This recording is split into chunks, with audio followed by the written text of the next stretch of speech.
বিচার এমন হবে যাতে জনগণের বিরুদ্ধে আর রাষ্ট্র ক্ষমতা ব্যবহার না হয়, বললেন প্রধান উপদেষ্টা। গ্রহণযোগ্য ভোট নিশ্চিতে চেষ্টা চলছে জাতীয় ঐক্যের। গভীরতম পরিবর্তন যদি না করি, যেই স্বৈরাচারের বিরুদ্ধে আজকে আমরা কথা বলছি, আবার ঘুরে ফিরে এসে চলে আসবে, এক ভঙ্গিতে না এক ভঙ্গিতে চলে আসবে।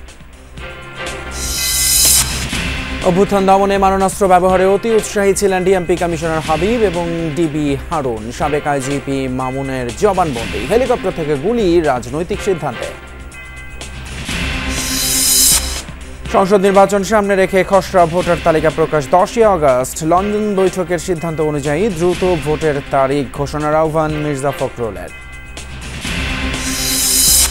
গাজীপুরে এনসিপির জুলাই পদযাত্রা। দেশের প্রতিটি ইঞ্চি থেকে বিতাড়িত করা হবে মুজিববাদীদের, হুঁশিয়ারি নাহিদ ইসলামের।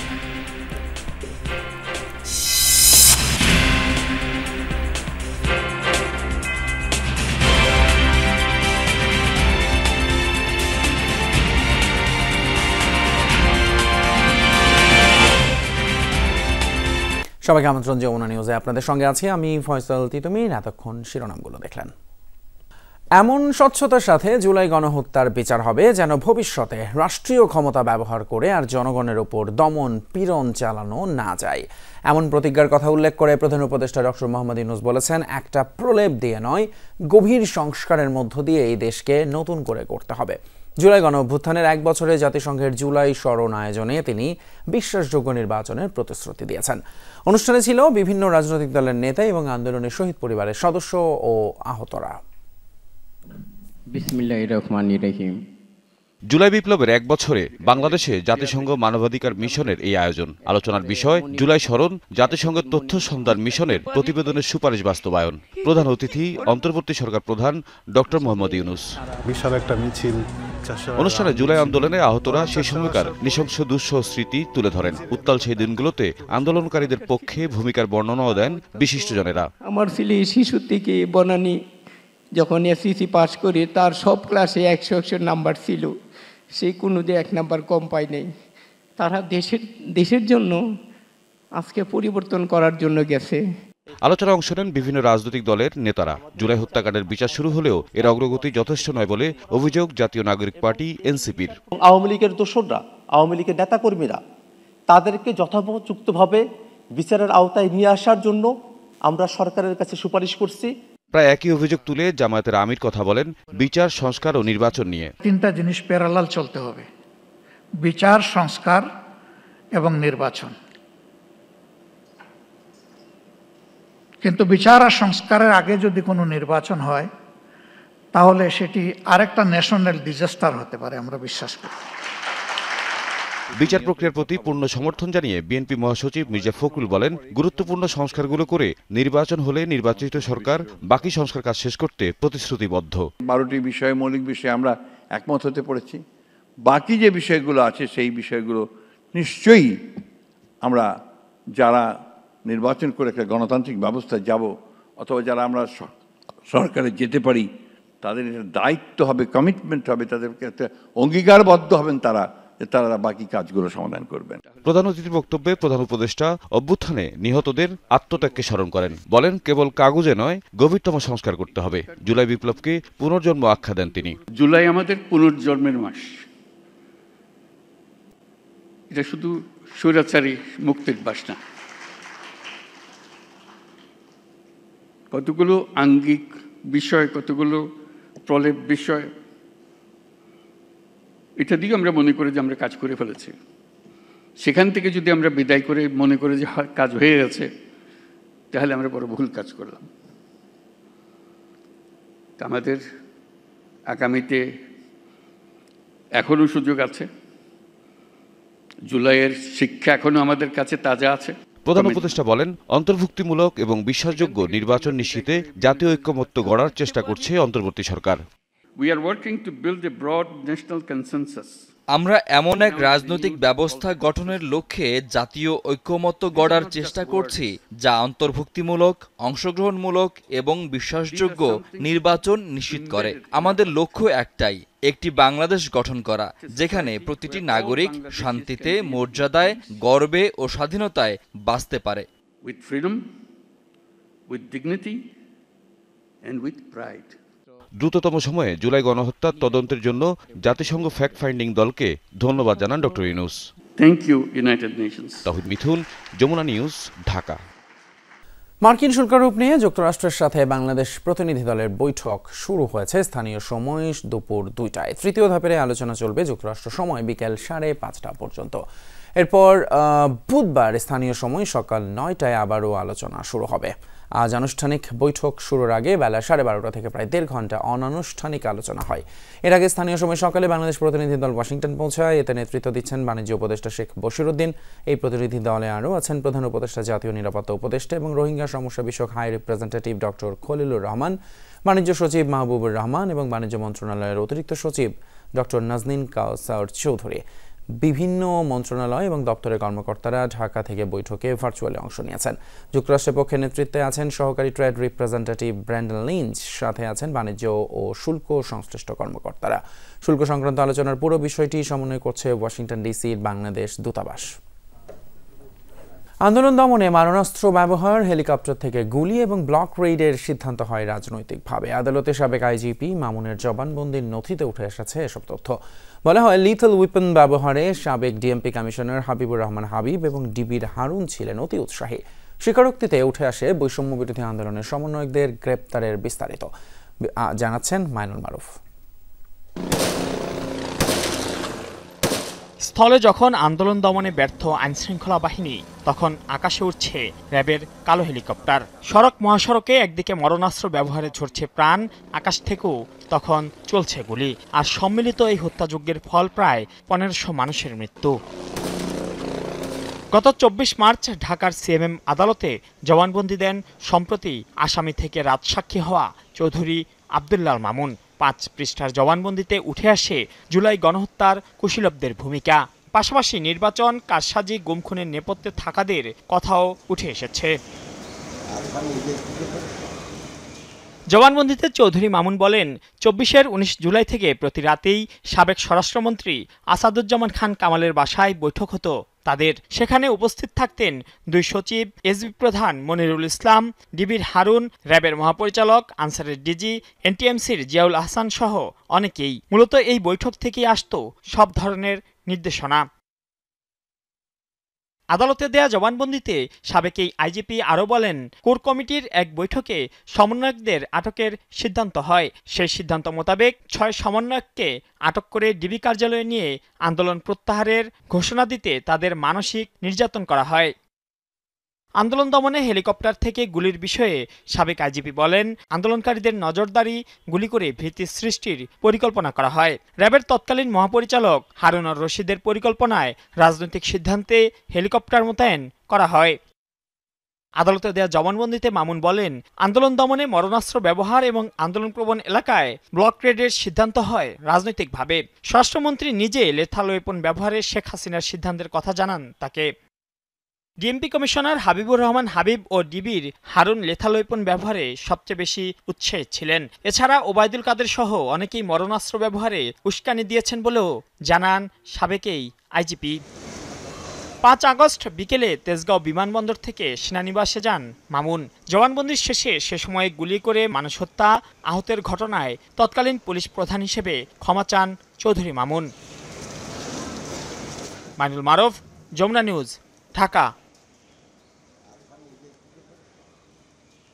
শেখ হাসিনা এবং তার দোসরদের গণহত্যা 71-এর বর্বরতাকেও হার মানিয়েছে। সকালে জুলাই গণহত্যা বিষয়ক এক আলোচনায় এমন মন্তব্য করে আইন উপদেষ্টা ডক্টর আসিফ নজরুল বলেছেন, বিচারিক কার্যক্রমের আন্তরিকতা নিয়ে প্রশ্ন তোলার কোনো সুযোগ নেই। অনুষ্ঠানে আন্তর্জাতিক অপরাধ ট্রাইব্যুনালের চিফ প্রসিকিউটর তাজুল ইসলাম বলেন, ডিসেম্বরের মধ্যেই জুলাই গণহত্যার নির্দেশদাতাদের বড় অংশের বিচার কাজ শেষ হবে। ক্ষমতায় টিকে থাকতে ঠিক 1 বছর আগে আওয়ামী লীগ সরকার দেশব্যাপী যে গণহত্যা চালিয়েছিল সেসব তুলে ধরতেই আলোচনা সভা ও প্রদর্শনীর আয়োজন করে আইন মন্ত্রণালয়। রাজধানীর বিচার প্রশিক্ষণ ইনস্টিটিউটে আয়োজিত অনুষ্ঠানে যোগ দেন জুলাই আন্দোলনের শহীদ পরিবারের স্বজনরা। নৃশংস এই গণহত্যার বিচার দ্রুত শেষ করতে সরকারের প্রতি আহ্বান জানায় শহীদদের পরিবার। দীর্ঘ প্রক্রিয়ার কারণে অন্তর্বর্তী সরকারের প্রতি প্রকাশ করেন ক্ষোভ। অপ্রিয় সত্যি হলো বলবো, ওনার 1000 কোটি টাকার ট্যাক্স মাফ করে নিয়েছেন। উনি অলরেডি 6 মাসের দণ্ডিত আসামি ছিলেন, সেটা মাফ করে নিয়েছেন। উনি অনেকগুলো প্রতিষ্ঠানের পারমিশন নিয়েছেন আমাদের সন্তানদের রক্তের উপর দাঁড়িয়ে। এখন আমাদের মুখোমুখি হতে উনি ভয় পায় কেন? আলোচনায় পরিবেশ উপদেষ্টা বলেন, আইন শৃঙ্খলা রক্ষাকারী বাহিনী সরাসরি রাজনীতির সাথে জড়িত হয়েছিল বলেই জুলাইয়ে বিশ্ব দেখেছে এমন হত্যাকাণ্ড। এই যে দেশ থেকে তারা চলে যেতে সক্ষম হলেন, এটাও তো একটা বিচারের দাবি রাখে। তারা কেমন করে দেশ থেকে চলে গেল? আপনি তাদের অনুপস্থিতিতে তাদের বিচার করবেন। পরে গণহত্যার বিচারিক কার্যক্রমের বিষয়ে কথা বলেন চিফ প্রসিকিউটর। বলেন, গণহত্যা ও মোবাইল কোর্টের বিচার এক নয়, সে কারণেই কিছুটা সময় নিয়ে চলছে কার্যক্রম। যেভাবে বিচার প্রক্রিয়া আগাচ্ছে, টপ কমান্ডারদের বিচার, একটা বড় অংশের বিচার আগামী ডিসেম্বরের মধ্যেই সমাপ্ত হবে বলে আমরা আপনাদেরকে আশ্বাস দিতে পারি। বিচার প্রক্রিয়ার বিষয়ে হতাশ হবার কিছু নেই বলে জানান আইন উপদেষ্টা। প্রত্যাশা, অন্তর্বর্তী সরকারের মেয়াদেই মিলবে কাঙ্ক্ষিত ফলাফল।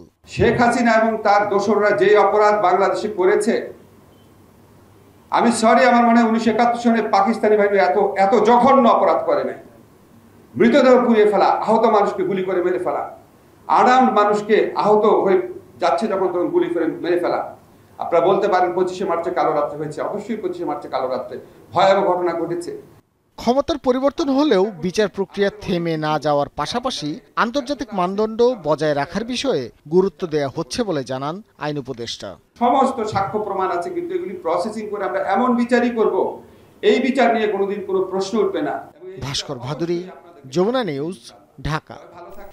জাতীয় নির্বাচন সামনে রেখে আগামী 10 আগস্ট খসড়া ভোটার তালিকা প্রকাশ করবে নির্বাচন কমিশন। দাবি আপত্তি নিষ্পত্তির পর 31 আগস্ট প্রকাশ করা হবে চূড়ান্ত তালিকা। দুপুরে নির্বাচন কমিশন জানায়, ভোটার তালিকা আইন সংশোধন প্রক্রিয়ায় দেরি হওয়ায় শুরুতে কমিশন কেবল একটি সম্পূরক তালিকা প্রকাশের পরিকল্পনা করেছিল। তবে আইন সংশোধনের কাজ শেষ হওয়ায় এখন একটি পূর্ণাঙ্গ তালিকা প্রকাশের সিদ্ধান্ত নেওয়া হয়েছে। এর আগে নির্বাচন কমিশন সচিবালয়ের সিনিয়র সচিব আখতার আহমেদ জানান, খসড়া তালিকায় নতুন করে 44,66,000 ভোটার যুক্ত হয়েছেন।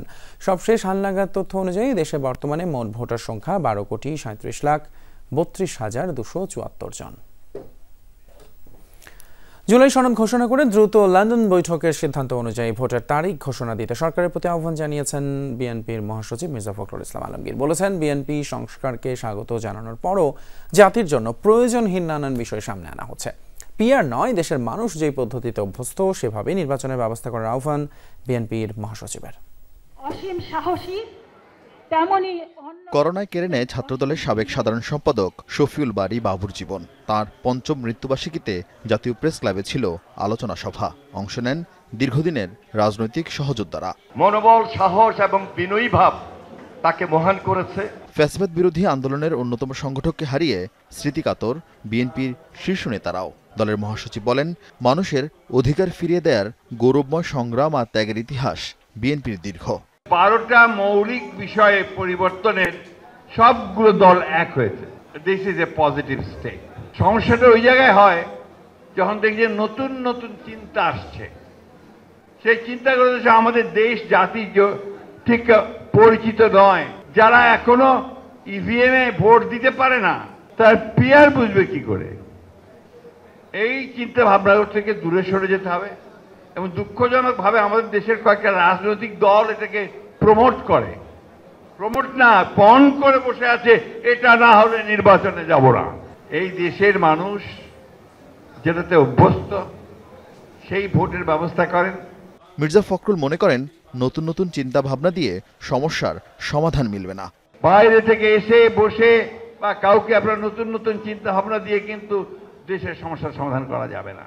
অবিলম্বে সংস্কারগুলো শেষ করুন, অবিলম্বে সনদ ঘোষণা করুন, আর দয়া করে নির্বাচনের যে তারিখটা নির্ধারণ করেছেন আমাদের ভারপ্রাপ্ত চেয়ারম্যান জনাব তারেক রহমানের সঙ্গে লন্ডনে বৈঠকে বসে, যেটাতে জাতি অনুপ্রাণিত হয়েছে, আশান্বিত হয়েছে, সেই সময়টাতে নির্বাচন দিন, মানুষকে তার অধিকারটা ফিরিয়ে দিন, ভোটের অধিকার ফিরিয়ে দিন। বনানীতে মায়ের ডাকের অনুষ্ঠানে বিএনপি মহাসচিব শিশুদের জন্য আগামীতে বাসযোগ্য আবাসভূমি করার প্রতিশ্রুতি দেন। আমরা সংস্কার চাচ্ছি, কিন্তু সেই সংস্কার, সেই কাঠামো যদি আমার মানুষের সার্বিক উন্নয়নে না আসে, আমাদের এই শিশুদের ভবিষ্যৎকে নির্মাণ করতে সাহায্য না করে, সেই সংস্কার কোনো কাজে আসবে বলে আমি মনে করি না। পরে জুলাই অভ্যুত্থানে শহীদ শিশুদের স্মরণে পদযাত্রা বের করে মায়ের ডাক।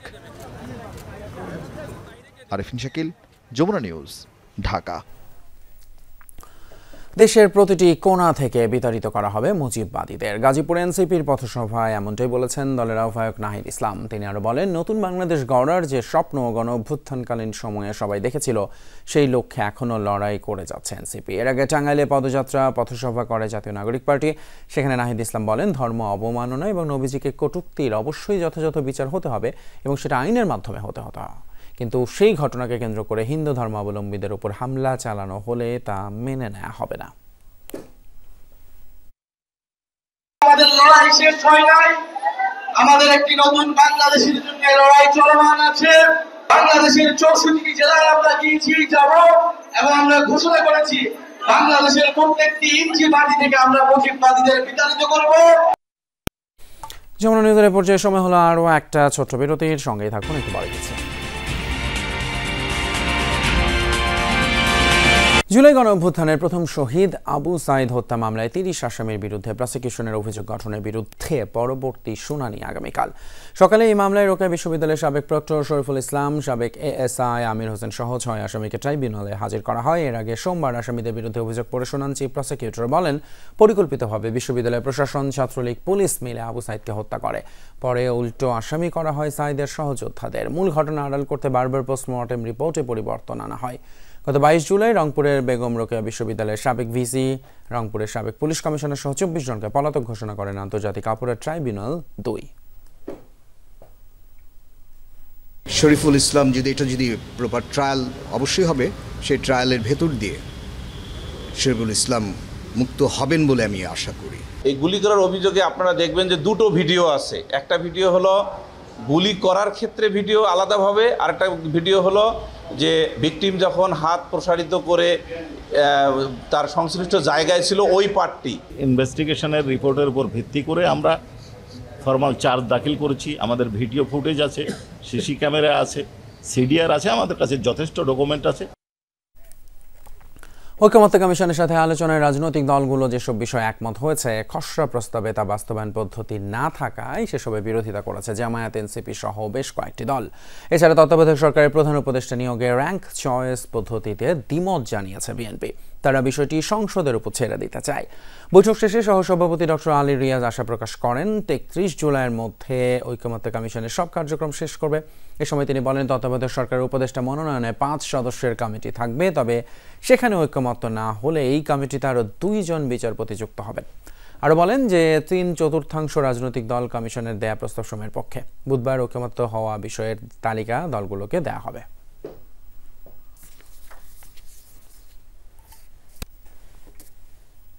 যদি কোনো বিষয়কে অনুল্লেখ করে বাদ দিয়ে জুলাই ঘোষণাপত্র প্রণয়ন করা হয়, সেক্ষেত্রে সেই জুলাই সনদে আমরা স্বাক্ষর করব কিনা সেটা অবশ্যই বিবেচনাধীন। ঐকমত্য কমিশনের যে সমস্ত বিষয়গুলো আলোচনা হচ্ছে, আমরা একমত হচ্ছি বা সিদ্ধান্ত হচ্ছে, সেগুলো কিভাবে বাস্তবায়ন হবে এই ব্যাপারে কোনো ধরনের ইঙ্গিত স্পষ্টভাবে নাই। এই বিধানে যদি কেউ একমত হতে না চায়, যেমন আমরা একমত হতে চাইনি আর কি সেই বিধানটায়, যে র্যাঙ্ক চয়েস সমস্ত ভোটাভুটির ক্ষেত্রে, সেই বিষয়টা আমরা নোট অফ ডিসেন্ট দিয়ে এই পুরা প্রক্রিয়ায় ঐকমত্যে আসতে পারি। ঐকমত্য কমিশনের পক্ষ থেকে যে প্রস্তাব, সেটা হচ্ছে 5 জনের একটি বাছাই কমিটি হবে। এই 5 জনের কমিটি যদি কোনো ঐকমত্যে পৌঁছতে না পারে কিংবা ভোটের মাধ্যমে সিদ্ধান্ত নিতে না পারে, তাহলে আমরা কমিটিটা এক্সপ্যান্ড করার প্রস্তাব দিয়েছি। চট্টগ্রামের রাউজানে বিএনপির 2 পক্ষের সংঘর্ষের ঘটনায় উত্তর জেলা বিএনপির আহ্বায়ক কমিটি বিলুপ্ত ঘোষণা সহ দলের কেন্দ্রীয় ভাইস চেয়ারম্যান গিয়াসউদ্দিন কাদের চৌধুরীর পদ থেকে স্থগিত করা হয়েছে। রাতে প্রেস বিজ্ঞপ্তিতেই তথ্য জানানো হয়। এর আগে বিকেলে চট্টগ্রামের পৌরসভার গহিরা 1 নম্বর ওয়ার্ডে সংঘর্ষে জড়ায় বিএনপির 2 পক্ষ। পুলিশ জানায়, আগামী 9 আগস্ট জুলাই বিপ্লব অনুষ্ঠানের প্রচারণার অংশ হিসেবেই মোটরসাইকেল শোডাউনে বের হন বিএনপির কেন্দ্রীয় ভাইস চেয়ারম্যান গিয়াসউদ্দিন কাদের চৌধুরী। আবার একই সময়ে বিএনপি চেয়ারপারসনের উপদেষ্টা গোলাম আকবর খন্দকারের নেতৃত্বে আরেকটি শোডাউনে বের করা হয়। এই 2 পক্ষ মুখোমুখি হলে দেখা দেয় উত্তেজনা, এক পর্যায়ে বাঁধে সংঘর্ষ। এ সময় বেশ কয়েকটি মোটরসাইকেল ও গাড়ি ভাঙচুর করা হয়। এই ঘটনায় 10 জন আহত হয়েছে।